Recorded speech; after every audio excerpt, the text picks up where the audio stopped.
All right, this episode of the George Poulos podcast is brought to you by the new Enjoy the Journey journals that just dropped on my merch store at georgepoulos.com/store. I have been writing my morning pages in this journal every single morning.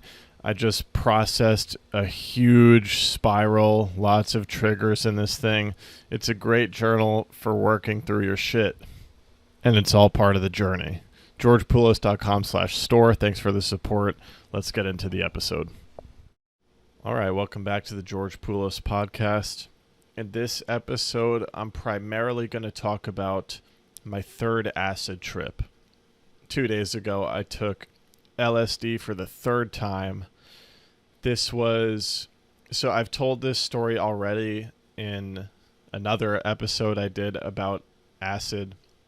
Why do I think it has to be so perfect? You know, I was about to start this episode over, but what the fuck? Who cares?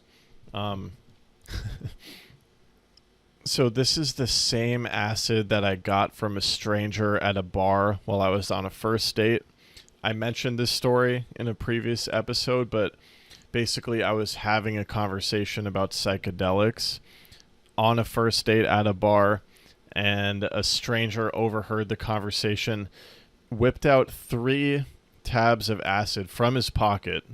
The tabs were right in his hands, and he asked me if I wanted them. And I was like, sure. And talk about loving intent. You know, I think I heard or read in a Ram Dass book or lecture about how, you know, before the war on drugs, like, psychedelics were distributed so lovingly, like nobody was looking for a profit. People were handing out tabs of LSD, and that loving intention goes a long way with that kind of a substance, right?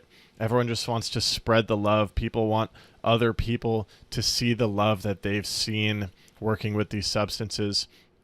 So I actually thought, you know, my conditioned mind was like, oh my God, a stranger giving me drugs, that's so scary.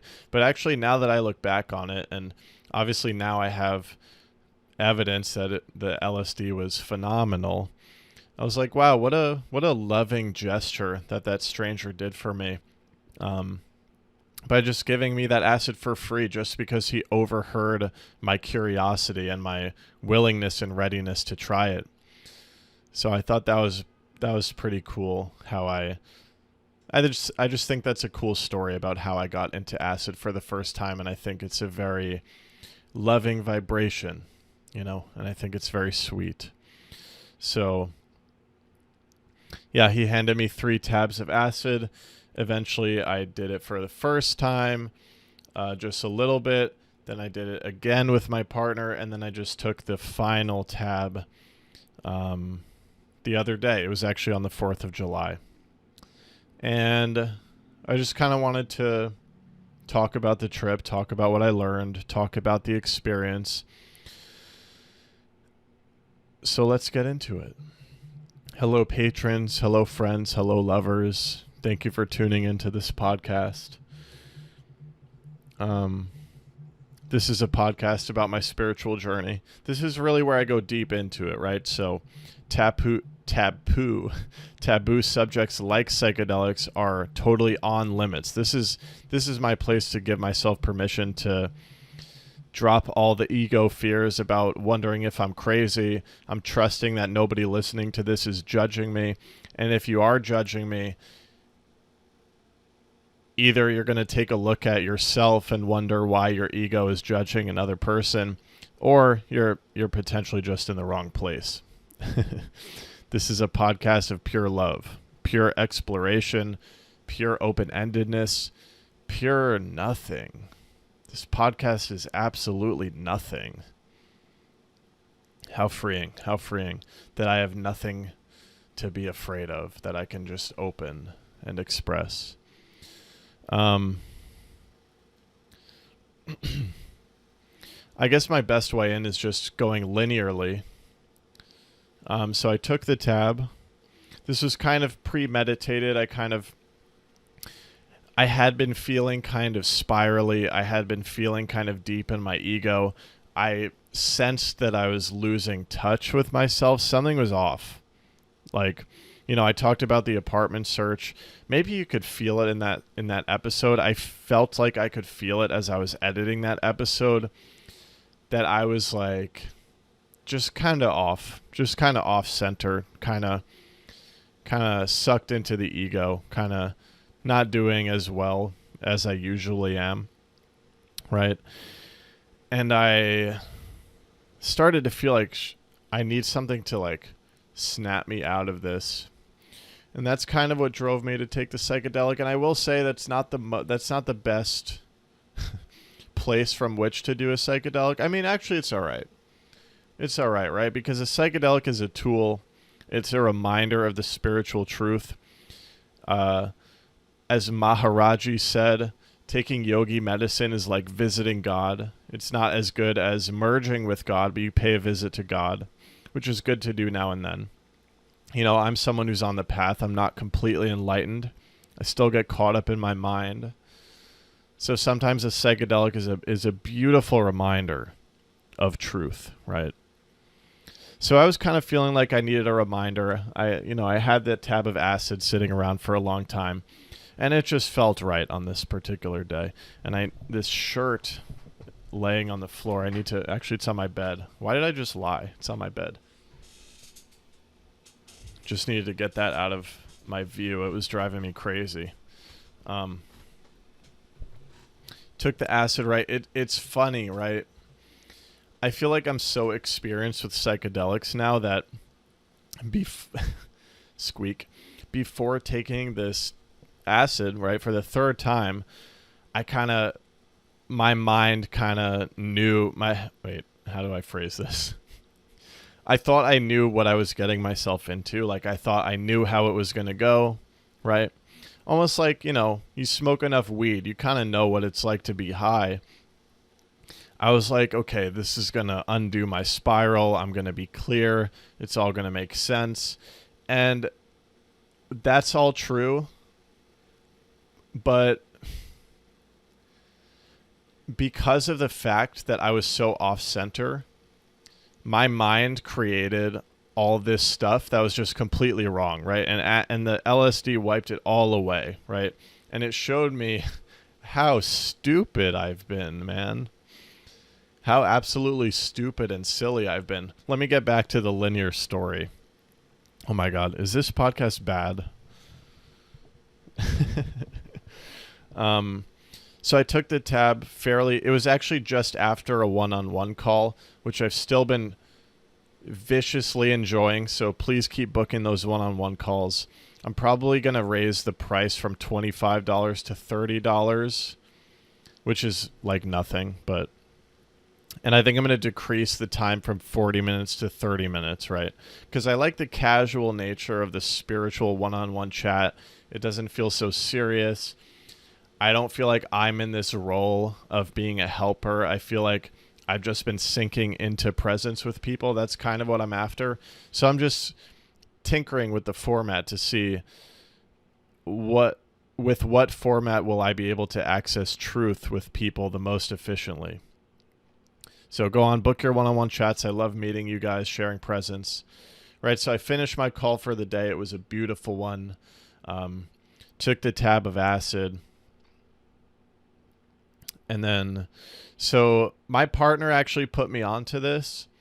Now when I take a psychedelic, I start a timer on my phone just so that I can know exactly how long it's been, right? Because I feel like there's always that point after you take a psychedelic and it's been some time and you're like, is it working? Is this the placebo? Like, am I coming up? Or was the psychedelic bad? Is it just not working, right? So I start a timer now, and I know from the last time when I started the timer on the acid, it took 2 full hours to kick in, right? So it took a long time to kick in. Last time we thought that it wasn't working, and then we had just the most tremendous trip experience, right? So this time took the tab, set my timer, kind of expected it wasn't going to kick in for about 1 to 2 hours, right? Slowly, it started kicking in. Oh, and I want to share this. So in my day-to-day, I feel like some of my closest, I feel like experiences where I see God, let me rephrase. In my day-to-day life, sometimes the experiences where I see God the most are just doing very simple things like going out for a walk, observing people, looking at the trees, walking around a circle in the park, just really sinking into presence. I really feel like on these walks, I feel God.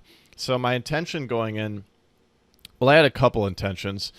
My intentions going into this LSD trip were, one, to just let everything go because I knew that I was holding on to so much with my mind. So much about the apartment and was it the right decision and am I crazy and is the podcast going to work out? Am I going to run out of money? All of these attachments, all this social anxiety. Should I hang out with people? Is it better to be alone? What's the right thing to do?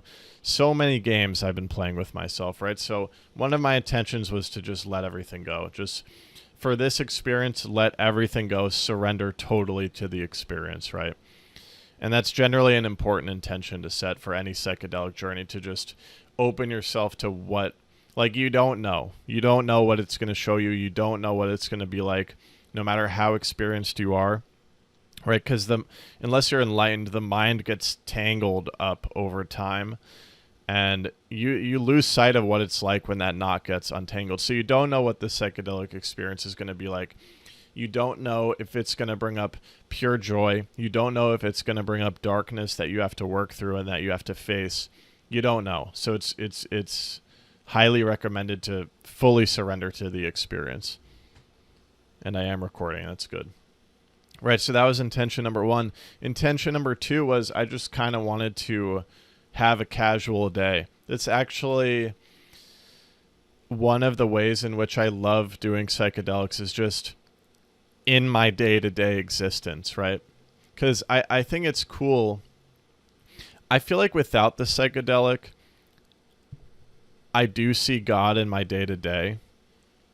And I feel like I'm shaking the mic. I'm going to scooch forward a tad. Right? Like, I see God on my walks already. So I don't really need LSD to see God on a walk. But I'm aware that if I'm on LSD, it's going to be a deeper merging with God, potentially. Right? I like just doing normal shit on psychedelics. Like, I think there's beauty in the kind of experience where you're very intentional in a very safe and comfortable space, in a retreat type setting, in a nature type setting. I think there's beauty in those kinds of intentional trips, but I also love just like taking the psychedelic and exposing my normal routine, right? Like, see how I will see my normal routine on a psychedelic. Probably not. I wouldn't do this during a work day, right? Oh, although maybe I could because my job isn't really, I'm not like going into an office where I have to perform, right? I can actually be myself during my job. So this could actually probably work. Another thing I want to point out, and I'm aware I'm breaking out of the linear structure. I keep going on tangents, but this is what's coming out. There's a part of me, right? I know I mentioned I got into a mind knot. I was really off center lately. But there's a part of me that feels like my spiritual work gets me so close to the persistent truth that my reality is actually not too far off from an acid trip. And what I'm talking about with the walks is relevant, right? Like, I feel God on my walks. And when I say I feel God on my walks, I mean, I feel merged with the whole. I see and feel and experience how tremendously beautiful and connected and one we all are with the universe, right? That's all acid does as well. So I'm past like being scared by a psychedelic trip. I'm like able to conduct myself in public. Maybe with a more extreme dosage, it would be a different story, but I really do feel as though And when I say I can bring myself into a psychedelic state, what I mean is the psychedelic state of existence, I'm realizing it to be the true state of existence, and I'm able to bring myself there more often when I'm sober, just because I'm able to be more present, right? When I'm present, the life that I'm experiencing and merging with, when I'm present, I am merging with life, and it is a psychedelic experience, right? So in my mind, psychedelic is not far out. Psychedelic is right here. Psychedelic is what is when you get all the layers out, right? So it's not this hippie drug induced state for me so much. It's sometimes it's just like where I'm at anyway, right? I don't know what the point of saying that was. The intention was to just like go for a walk and sit in the park, basically. Which is, you know, it's very interesting. There's very interesting stuff, right? Psychedelic makes you want to take your mask off. It makes you want to stop performing. I find to be unbearable on a psychedelic, right?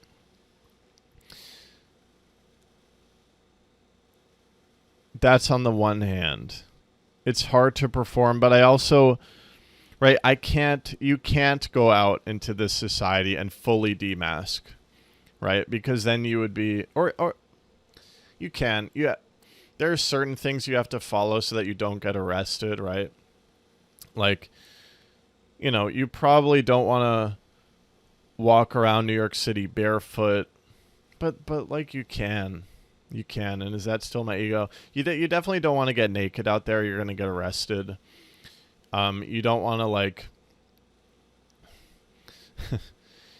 if you feel like an energetic connection with someone, you don't necessarily want to go right up to them and try to connect with them face to face, because you might absolutely freak them out. Right, you can't fully take your mask off in this society. So I'm just introspecting, right? Because it's interesting that I enjoy tripping out there in New York City. Because you can't fully take your mask off; you'll get arrested. But there are certain settings I've been in doing psychedelics where you can fully be yourself. You can be an absolute freakoid, right? You can communicate without words. You can communicate with energy. You can take your shoes off, dance like a maniac, do completely non-conventional things. You kind of, New York City ain't all that bad. Like you kind of can... You actually kind of can be fucking crazy here. And when I say crazy, I mean normal, right? Because everyone's fucking performing. I especially think of like the grid of Manhattan. It's like we're all robots locked into this shit. But there are enough people deviating from the norm that you can be yourself, actually, to an extent. You can do it. Nothing's really stopping us besides the things that will get you arrested. But it's like there's actually quite a bit of leniency, I'm noticing. Anyways,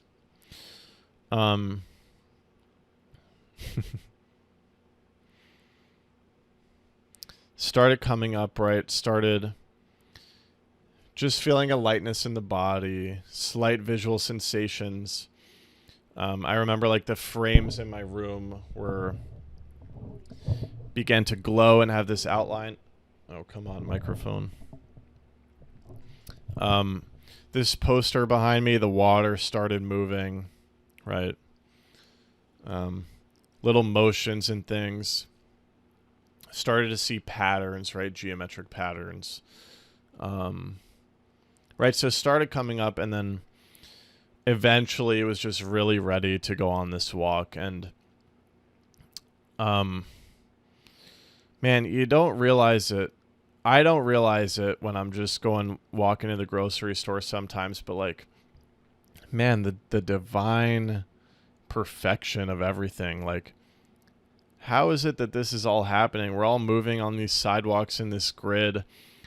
I got the sensation that I was in a claymation, right? I was in this game, in this video game, and everyone's just moving in their lines as they're expected to go, right? The cars are moving perfectly in this grid. It's all really, really incredible and divine, right? Something I experience is what I call LSD vision. I feel like I can see so clearly to the extent of my vision, right?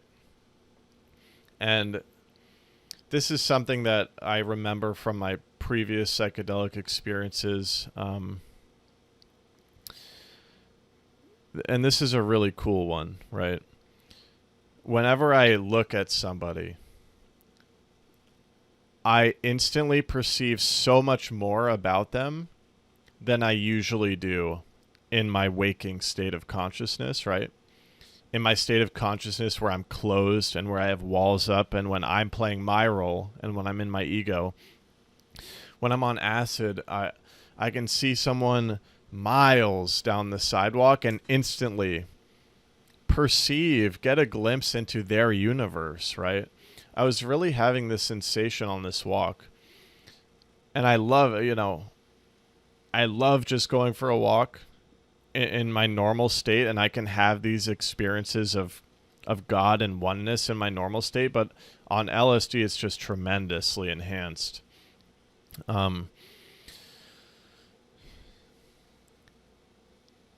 You don't really realize when you're going for a walk and when you're passing people by, everyone you pass by contains a universe that is completely different from yours. We have no idea, right? And because of when I'm passing by people on acid, and this includes dogs, right? At first glance with a dog, I'm like, I'm brought into their world completely, right? I perceive this great big universe that dog or that person is a part of, right? They are in their own world. And usually when we pass by someone on the sidewalk or if we make eye contact, the image I have is like my universe is this great big sphere. Their universe is this great big sphere. And depending on the extent of the connection and the interaction, usually you're just grazing the surface of their universe, right? Sometimes if there's mutual energetic openness and if there's a vibrational alignment, you can actually begin to merge universes with someone, right? And it becomes more of a Venn diagram. But what I realized is when I'm really in my ego, when I'm really in my head, when I'm really perceiving my separation, I don't even see people. Like, I don't really I see them as like objects in my field of vision. I forget the fact that they are carrying an entire universe with them, an entire past that I know nothing about, right? And I'm carrying my entire past that they know nothing about. We're walking around. We're each a tremendously different perspective of the universe, right? And in that way, we are each our own universe. And as I got to the park, I was just perceiving like, wow, the colliding and the merging of all these universes in this one park. It's really, really tremendous. Really tremendous, right? And on a psychedelic, and you can access this anytime, you really perceive that, and you can really merge, and you can really mix in with the sauce of everything, right? And it's very, very beautiful to let go of your separation. On that note, I had a fascinating realization about myself. And this relates to like people pleasing, right? So as you know, I'm aware that I have been a people pleaser, but I didn't quite realize to what extent, right? I think I realized on this trip the extremity with which I have been a people pleaser and can still be a people pleaser, right? This idea of the universes, right? I believe I have a gift maybe we all have this, or maybe this is one of my spiritual powers, right? I don't think I have to be on LSD to perceive someone's universe, right? I've talked about the face paint that I see, the patterns I see on people's faces on a psychedelic. I've talked about my ability to instantly perceive their aura, to see their soul. I feel like once I see someone, I know them, like there needs to be no words. I believe I have access to this in my waking state as well, right? If I'm in tune enough, right? So what I felt is that, particularly with friends and lovers, I have this tendency to feel, to perceive their universe and to fully merge with it, right? And where this gets tricky for me is if their universe at this present moment is full of darkness, I take it as my own, right? I take it as my own. I asked myself this question as I was walking through the park on acid the other day. If I'm feeling all of these universes and perceiving all of these universes in other people, where's mine? What is mine? Do I have one? Or is all I know other people's universes, right? This is all starting to click in my brain as I'm going on this walk, and I'm like, wow, like particularly in those closer relationships, I have a tendency to just go into their universe, right? And I forget about mine, and I forget about the fact that I can hold my vibration, right? No matter what someone else is going through. And I can be present for people, but I don't have to get sucked into their darkness if I don't want to, right? So I was like, whoa, am I an extreme empath to a fault, right? I've never thought about myself this way. And this is all clicking, and I'm like, oh shit. I might have a shitload more healing to do. Like I thought my problem was right. I've always had this fear as a people pleaser, which is typical. I've always had this fear about being selfish. And now I'm having this clarity on acid that, whoa, I'm like the opposite of selfish. I'm like extremely empathetic to the point where I lose myself. And I turn my vibration to theirs because I think it's what I have to do in order to help them. But that's not helping anybody. I'm letting myself fall into their darkness instead of holding myself to the light. And if I hold myself to the light and I remain in the presence of someone whose universe is consumed by darkness in this moment, my light actually has the opportunity to shine onto their darkness and to help them. Falling into their darkness is not helping either of us. It's actually making us both fall into the darkness where we are going to struggle to get out and to see the light again.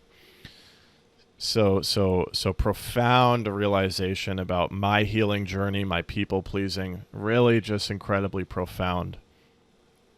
And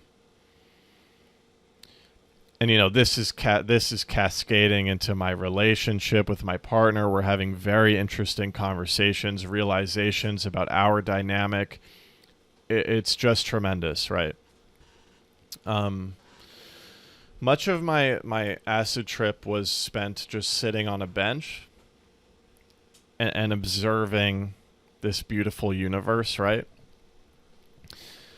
I came to some fascinating realizations about colonialism and capitalism, right?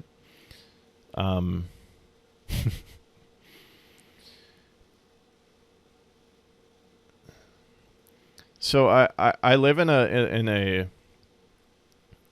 heavily Hispanic neighborhood. And I've lived here for a few years, and I've just long felt this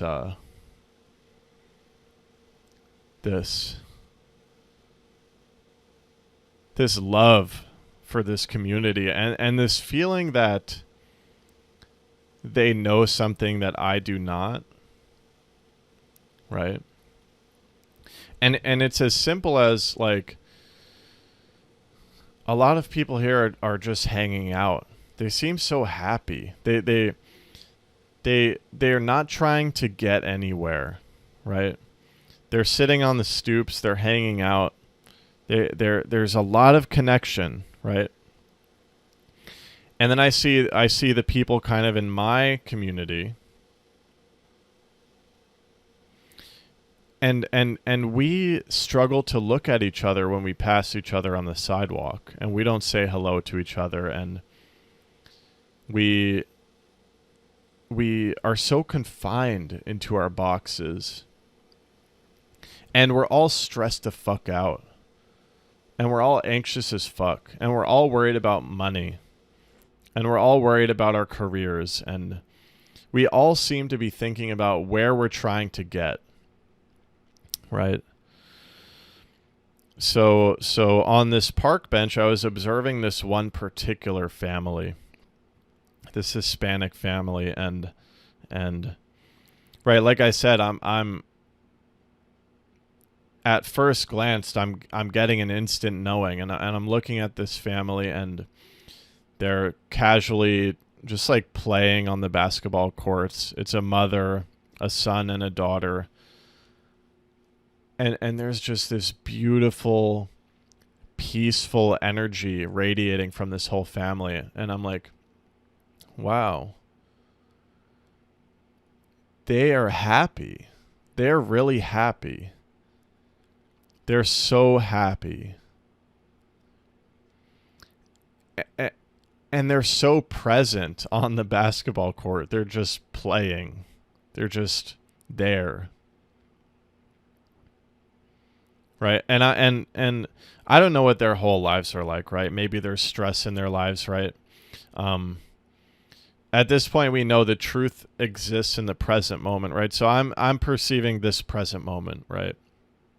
So whatever my mind is doing and extrapolating, I'm aware that it's a extrapolation of mind. But in this moment, this family was happy, right? And there's a lot of families in this community, and they all radiate a similar energy of presence. And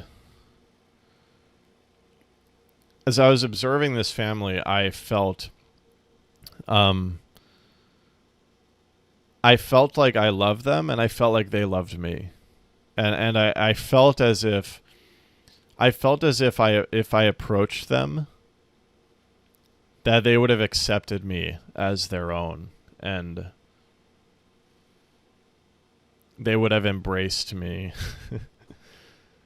And I had this really emotional, perhaps an inner child like experience of like pure ease and love and acceptance, right? And later on in the trip, I was thinking about, right, I had this apartment search on my mind, and this, which had me so stressed about money and all this stuff, and and I was thinking about this family I observed, and just I've got this guy on the street that I say hi to all the time. He's probably been living here much longer than me, and I realized, like there are people in this community that when there's an energetic, when you look and when there's an energy openness, it's like they are open. It's like that's enough. That's enough. That energetic vibrational connection is enough. And then your family, And that's it. Just like that. There doesn't need to be sustained conversation, or there's like not as much ice. And I started crying thinking about all this.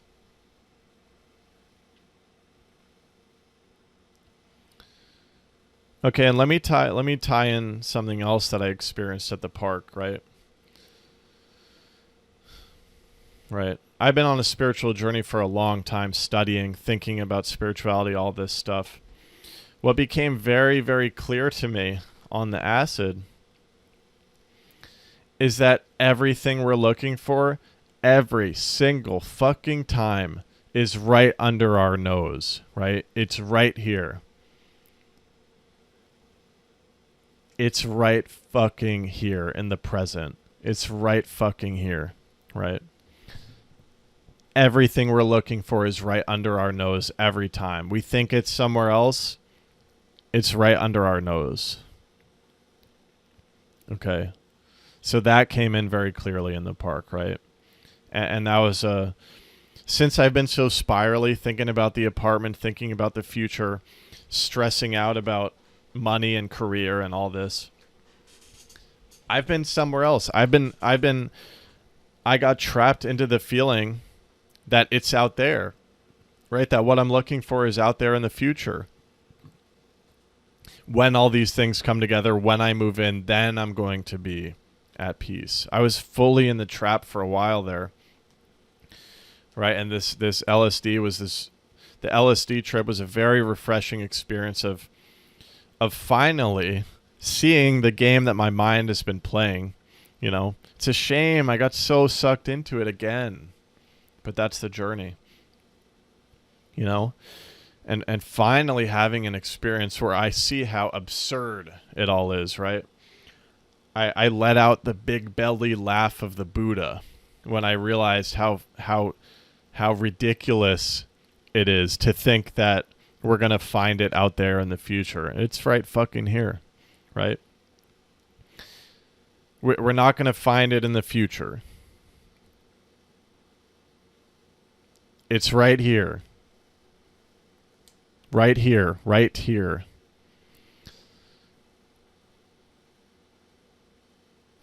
It's not when you move into that apartment. It's not when you have enough money. It's here. Okay, so I wanted to tie that in before I share this part, right?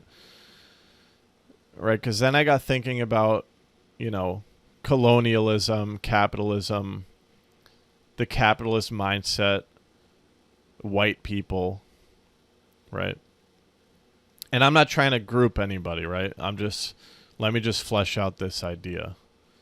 There's no attack, there's no ego here. Right, I noticed that everyone in my community is trying to get somewhere, right?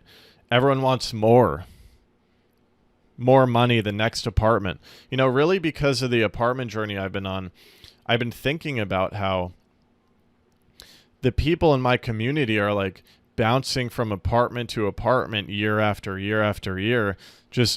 We're just always looking for the next thing. We're always looking for the next job. We're always looking for the next relationship.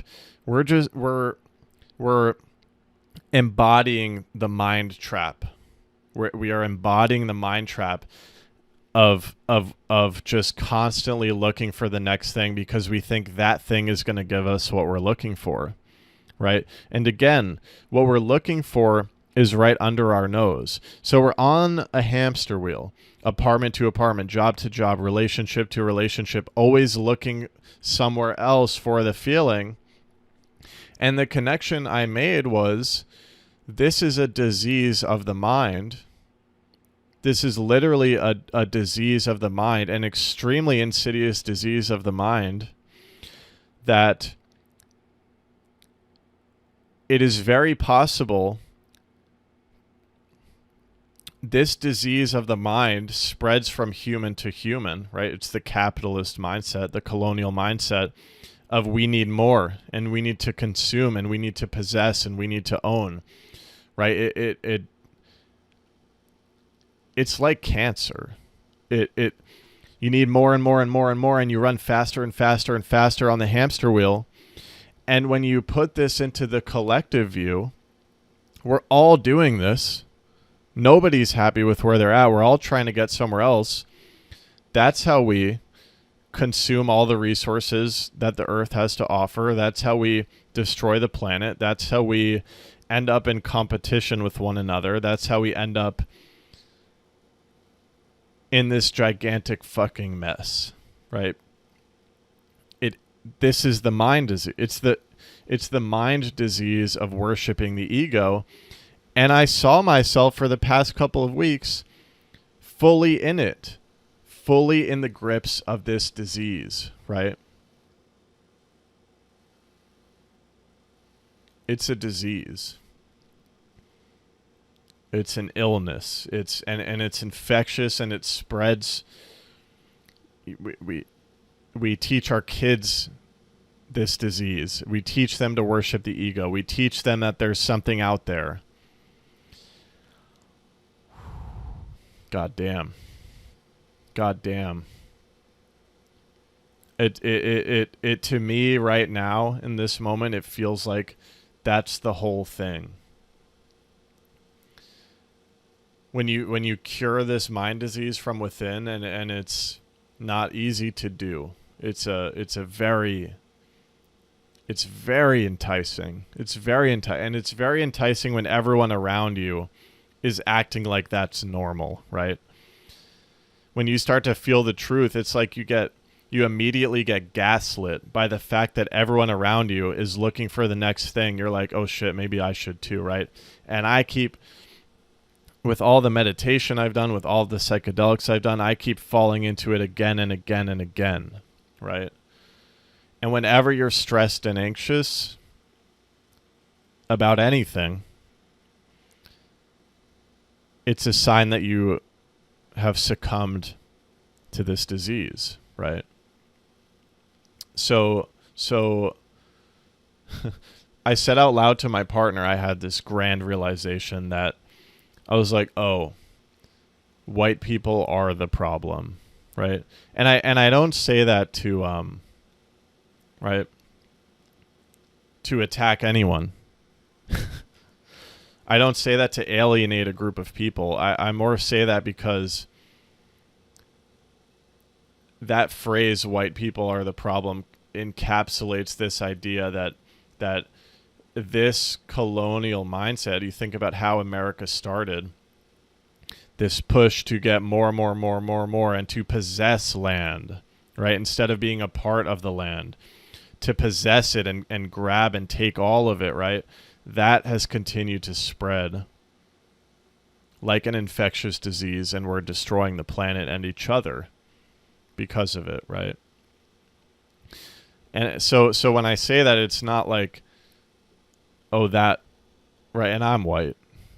So I'm not attacking myself, and I'm not attacking you listening, and I'm not attacking any random individual walking down the street who's white. We're all victims, right? We're all victims of this fucking mind trap. And whenever you think that you're going to be at peace in the future, that is the trap that's putting you on the vicious cycle. It's putting you on the vicious cycle of taking and taking and taking and taking, and aggressively and violently trying to move up in the ranks, right, to fill your ego needs, because you think you're finally going to get somewhere, and you never will if you're playing it that way. Right? If you're not consciously aware that what you're looking for is right under your nose, then you're in the trap.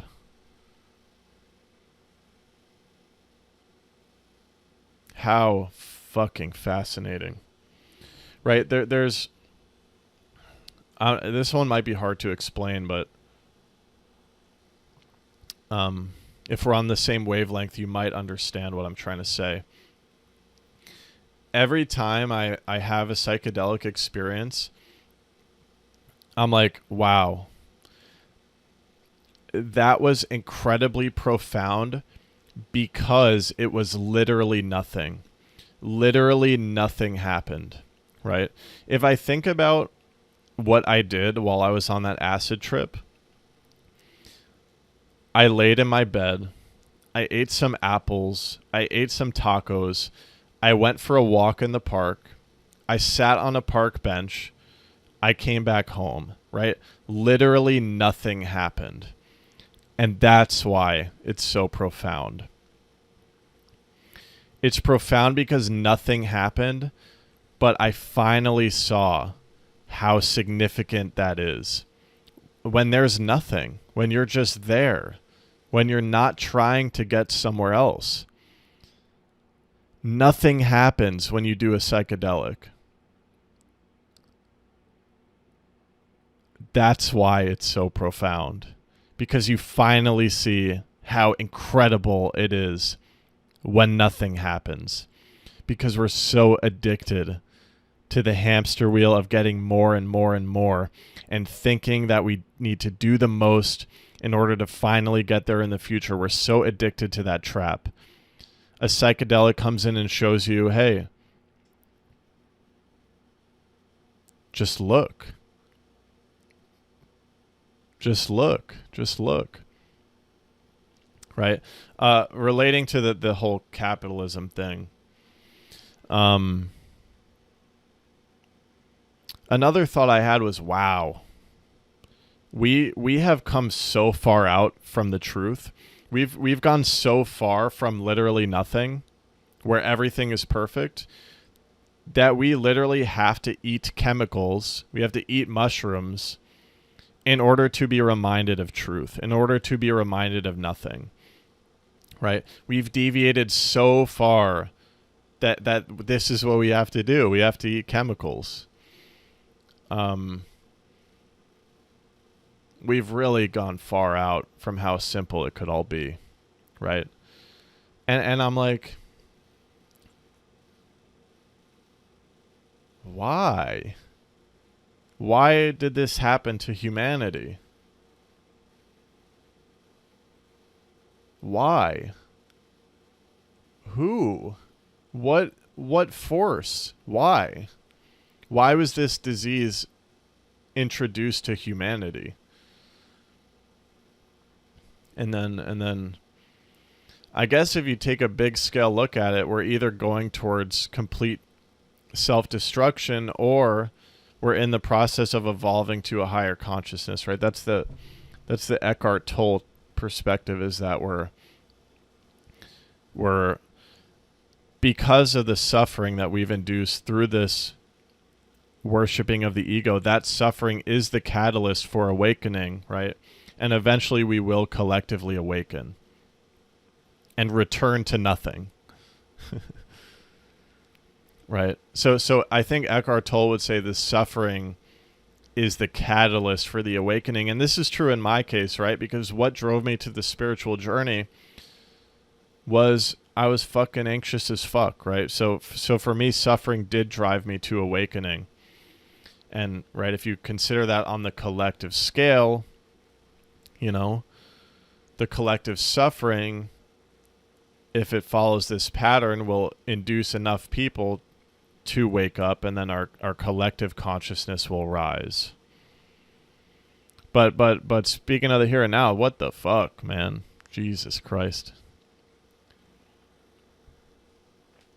And it was the 4th of July when I took this acid, right? So it's just funny that I had all those realizations, right? Because, like, America is founded on this shit. And then, so then I had planned to have some friends over for the 4th of July fireworks, and this actually became the most challenging part of my trip, because I was still tripping, and this ties back to the mask wearing. I was still tripping. I wanted to have all walls down, right? But when you many times when you enter like a more intimate social setting, everyone is performing, right? And this funny thing happened, right? When they were about to come over, I went in the shower, and because I was still on the acid, I was aware of how silly this all was, right? I went in the shower to wash the human off, to put on a fresh new costume, right? So that when these friends came over, they couldn't actually see me, right? I spent all that time preparing myself, putting up my wall so that I could socially perform. And I teetered in and out of performing and letting it all go. The pressure and this made me realize, oh yeah, I still have a shit ton of social anxiety, right?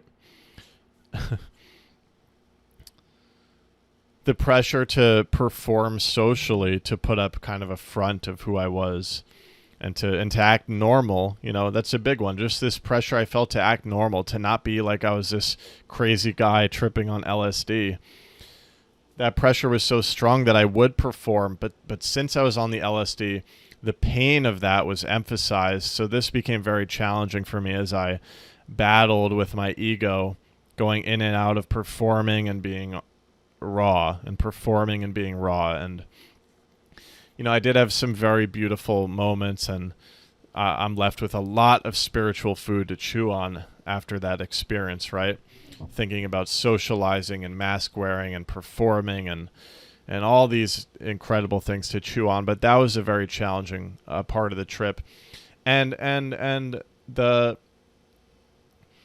the fireworks were cool, but they were a little overwhelming in that state of mind. And I may have rather been laying down in nature, by a river, by the trees, etc. I picked up, I don't want to knock fireworks, it's cool, right? But I was, at this point, I was seeing all this concrete and all these explosions, and I was picking up on the artificial feeling of it. And I was picking up on just different things that made that phase of the trip more challenging. There was a little more darkness coming up, and there's nothing wrong with that, right? Like I said, it's all great spiritual food to chew on, and I'm continuing to chew on as the days go on, and et cetera, right? So that was 2 days ago. It did lead, on that front, I'll say it did lead to some great breakthroughs between me and my partner. Some beautiful, honest, open flowing conversations. It's interesting. I noticed as my mind knots up in general, I can have a tendency to actually grow walls between me and my lover, right? And that's the whole, right? I preach about intimacy by Osho. The whole thing about romantic relationships is that's the person to completely take our masks off with, to be completely true with, to have no walls, to be spiritually naked. But the conditioning is so intense, so enticing, that I notice over time I can fall back into hiding, right? So the trip helped me reopen, right? And I think I'm even reopening on the podcast. My fears about sounding crazy or saying crazy things are significantly reduced, because I simply, during that trip touched the truth, and I'm simply still here. I'm still aware of it, right? There's this funny, when you're fully in your egoic mind, right? When you're fully wrapped into it, there can be this scary idea of the non-ending acid trip, right? I see that as a good thing, right? If you have a non-ending acid trip, that means the acid has shown you the truth and you're hanging on to that truth, right? After the chemical wears off, you have integrated its lessons. I guess it could be scary. Here's where the scary part comes in, is that we don't live in a truth society. We live in a deluded society. So that fear can come in. It's the truth, but everyone's unconsciously gaslighting you into thinking you're crazy. That can be tough if you're not able to manage that, right? That can be really tough. But if you're I'd rather know the truth. Do you know what I mean? So it's non-ending acid trip. The chemical is gonna wear off, but you may keep the truth in your heart, and I see that as a beautiful thing, right? I'm and like I was saying earlier, I feel like my normal state of consciousness is merging with the psychedelic state of consciousness. They're becoming one, because I'm healing the disease of ego. I'm no longer worshiping ego. I'm leaning into the direction of presence. So I'm realizing that like, oh, you can fully make your entire life an acid trip if you're living in the present, right? Does that make sense? Yeah. Something interesting to note on that regard about how like I feel like my life is becoming psychedelic because I'm understanding the truth, because I'm embodying the truth, I'm living in the present more and more and more. When I used to have a psychedelic experience, like my first few mushrooms trips, for example, and afterwards I would just write as much down in my journal as I possibly could so that I could make sure that I remembered all that stuff, right? On this acid trip, I barely wrote anything because it's like, I know. I know. And as I'm sitting here, it's like, it's a continuation, right? I speak about this a lot and it's incredibly profound and I don't know if it hits as hard as I'm intending it to, but there's no boundaries or borders between anything and anything, right? So I feel like when we begin our psychedelic journey, we see the psychedelic trip as an isolated thing. But really think about it. There's a gradient to enter the trip. There's a gradient when you exit the trip. So really at the truest level, there's no entrance and there's no exit. It's a gradient. It's a flow in and out. It's a wave. Right? So as I'm sitting here, it's just a continuation. And this continuation is going to continue until I like flow into death. And that's just another side of the wave. There's no boundaries, no separation. That really helps heal a lot of the stress and anxiety about making decisions because there are no decisions. Things are just all flowing and changing and gradients are merging and mixing into one another, So thinking about, I was really overthinking lately, like, like I had the true call to sign that apartment lease and then all of a sudden I was like, oh fuck, like did I just make the worst decision of my life? What am I going to do? There's no in and out. There's no box. The walls are not real. Right? This reminds me of what I spoke about earlier about how like people in my community, and I felt this way. It's like I can be so stuck in my room, so isolated here. Whereas, okay, and when I was talking about this Hispanic community, it's like everyone's flowing in and out. Everyone's hanging out. It's all mixing and merging, right? But me and those in my community, especially when we're like depressed, it's like you feel so boxed in by the walls of your apartment. But another thing I was feeling on the acid is that like, this is just a little fucking tree house. Like this is a place to come and chill. But you're not in here. You're not separate from the world. The world is right there. It's right there. It's a flow in and out. I'm not. And here's another interesting one. It's like I've long part of my social anxiety has been this like as soon as I show up to a social interaction, like I feel this pull to go back home and be comfortable and go back into my little cozy little cave, And that's because I have this idea of separation, like I'm in my comfortable home or I'm out in a scary social situation. That's not real either. You're always home. These are different physical environments with different stimuli coming into our consciousness. They're gradients that flow into each other.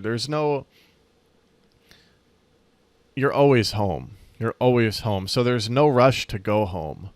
That's a really big one for me with like social interactions and pushing into discomfort and really getting out there and doing the things that excite me and make me happy and joyous and doing the things that make me feel expansive. It's like I have to let go of this constant thread that I feel pulling me back home, pulling me into my comfortable little cage of what is known.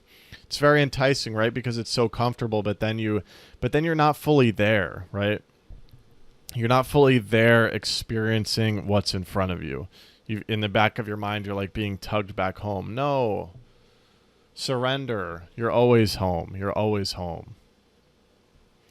All right, reading update. I can't remember if I've already mentioned this one on the podcast, but I picked up A New Earth by Eckhart Tolle because I was in that spiral, right? I was slipping up, feeling really anxious, feeling confused, feeling so out of touch with everything that I know, that I ordered this book because I had heard great things about it on TikTok. It had been recommended by friends. I had been feeling Eckhart Tolle's vibe lately.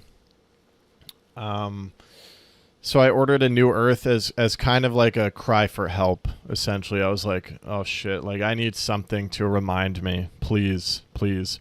So I picked this up and it's been really doing the trick. It really, Eckhart Tolle really hits the spot. This is a strong, concise exploration of the ego and the mind games. And whenever you're fucking stressed as fuck and anxious as fuck, and whenever you feel like everything is hopeless, you're in your mind games. So this reconnected me to my understanding. I'm still reading it. I'm about halfway through.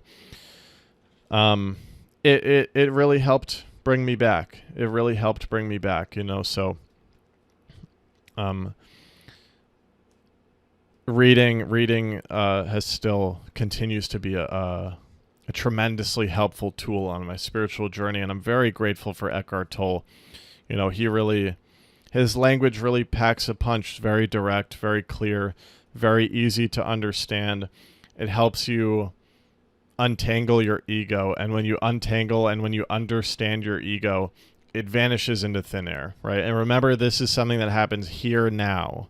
So if you're in your ego in this moment, now is the time to untangle it. And there's no need to dwell on how much you've been in your ego. This all comes together here now. I think that's going to be it for this episode. I feel bad that I didn't get to any questions, but I'm feeling like my energy is like that was the energy that I had to give today. Patreon.com/George Poulos is a phenomenal way to support me with a small monthly contribution. You'll get ad-free episodes once a week. You can ask me questions. I'm very likely to respond to your question. And, you know, it's a slowly forming community. I eventually think I want to get into community Zoom calls, something that feels more connected. I'm waiting for the true call on that one, but join that community early. Your support is very appreciated, and it relieves my anxiety and makes me feel like things are going to be okay. So thank you in advance. Thank you for listening. Again, set the ego aside and say whatever comes to you in the comments. Feel free to share your experiences, your wisdom, ask your questions. I welcome all of it. Godspeed, namaste, blessings on your journey. And I'll catch you right here, right now, but in a week from now. When in a week from now it is the present, then I will be here. All right, bye.